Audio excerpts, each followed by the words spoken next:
Supreme Magus, Web Novel, Chapter 78, Interludium 2. True magic? Scarlet sneered. Another pretentious name for my collection, then. Why don't you come out? Talking this way is tiresome. What about my professors? Aren't you afraid of them meddling? No, right now their surveillance mirrors just show you sleeping. It requires a bit of effort, but I can tamper with them for a while. Dash.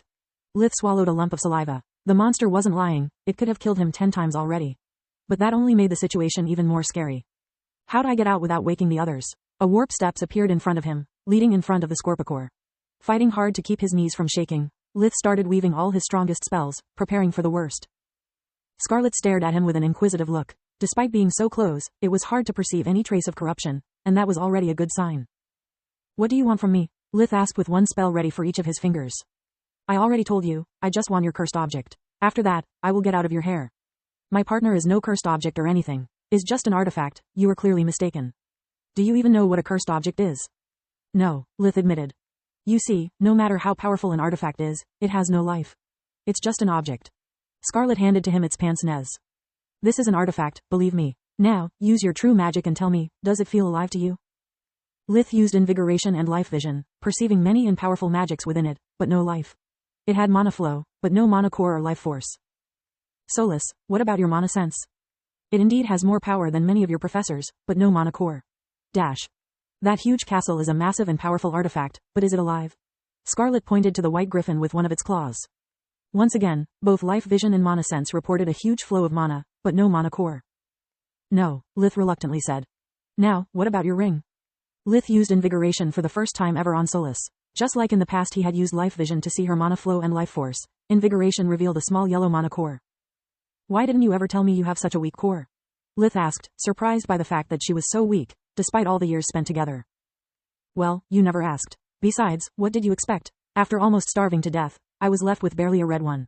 I still need time to recuperate. Dash. It has a yellow mana core, Lith admitted. Scarlet had to swallow down a huge scoff. That confirms my worries. That thing is playing him like a fiddle. There's no way a living artifact has just a yellow mana core. It must be using some trick to cloud his senses. Scarlet nodded, and proceeded with its explanation. Life cannot be created on a whim, from nothing. There are only 2 ways to give life to an inanimated object, and both require a terrible price. The first method requires a mage or creature very powerful and very insane. A cursed object is when someone takes out a huge portion of himself, and binds it to a powerful artifact. Alicia's phylactery is the most common example, but is not the worst kind. Some creatures have a deep grudge or insane ambition, but no will to live forever. So, they pass this obsession of theirs to the one object they are most attached, giving it life. But beware, despite having a mind of its own and immense powers, a cursed object is most of the times just a shadow of the worst parts of his creator. It entices its new master with promises of power and glory, but every time they are used, the boundary between master and servant gets thinner. The mind link they share allow the object to tamper with the owner's mind, changing it little by little. Until he becomes a copy of the object's maker, striving to complete its loose ends. And when the user dies, they just search for a replacement. What about the second method? Lith was stalling for time, hoping someone would come to his rescue. Well, that's even worse. To the point it's part of the so-called forbidden magic. Forbidden? Lith had never heard about any kind of magic being forbidden, not even necromancy. Yes, forbidden magic is the most horrible thing a magical creature could do. Using the life of others to empower his creations. Such magic can give birth to miracles, but the price is too high, the risks immense. It's an unnatural process, almost impossible to balance. One tiny mistake can turn the miracle into a nightmare. The most common case of forbidden magic is when the mage is so obsessed by someone to resort to magic to bound him, her to an object. The victim becomes doomed to an eternity of slavery, and after the death of its captor, the only things that awaits is madness. Still a prisoner, incapable of free will, doomed to obey whoever holds the magic's focus. I am no hero, nor a self-proclaimed ally of justice, but destroying such abominations is an act of mercy towards the victims of this perverted kind of magic. Thanks for the lesson, but my partner is neither. Lith clenched his fists, unwilling to submit. Isn't there any way to prove you that you are wrong? He asked as a last resort, hoping to avoid a third death. Of course, there is. Scarlet's tail stopped waggling, assuming a question mark shape. Being the tail of a scorpion, rather than a cat, the gesture resulted threatening. Lith took several steps back, his whole body ablaze for the mana he was about to unleash. Question mark tail means the cat is happy, waggling means nervousness. Damn tail, sorry, habits die hard. Scarlet put the tail under its body, in a sign of peace. I just need to touch you, the Scorpicore said, raising its huge paw. If I am wrong, which I consider highly unlikely, I will leave the both of you alone. You have my word.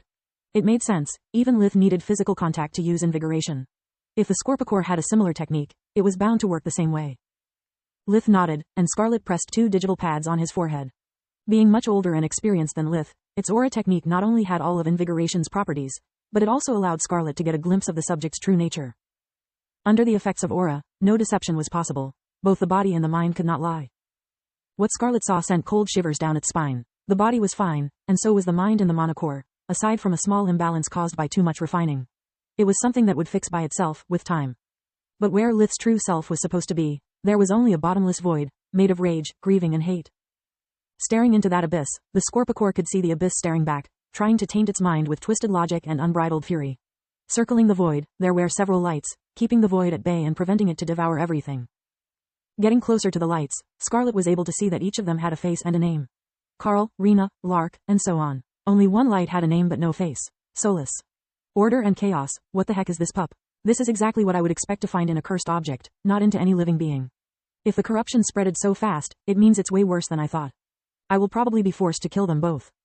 To confirm its suspects, Scarlet touched the ring, only to once again remain completely dumbfounded.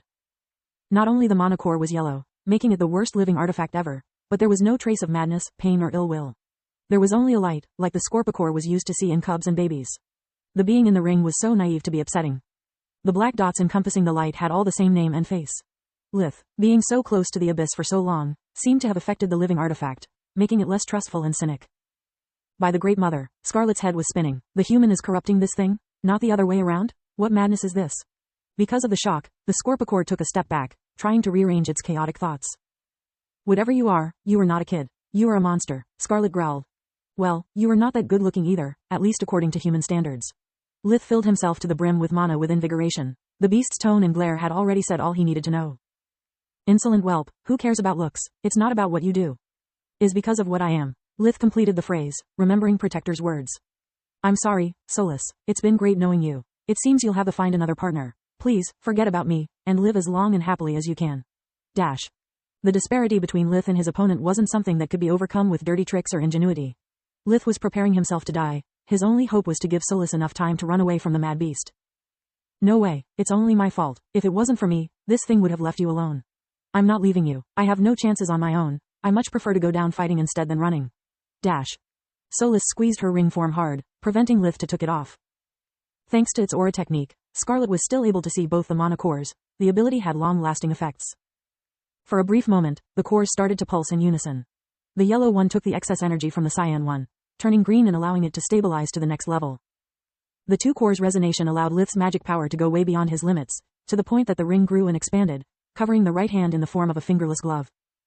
It was still nothing compared to the Scorpicore's strength, and yet the creature stared in amazement. Nothing that night made any sense. Its patience had run out. I yield, Scarlet said, leaving Lith and Solus as shocked as the Scorpicore.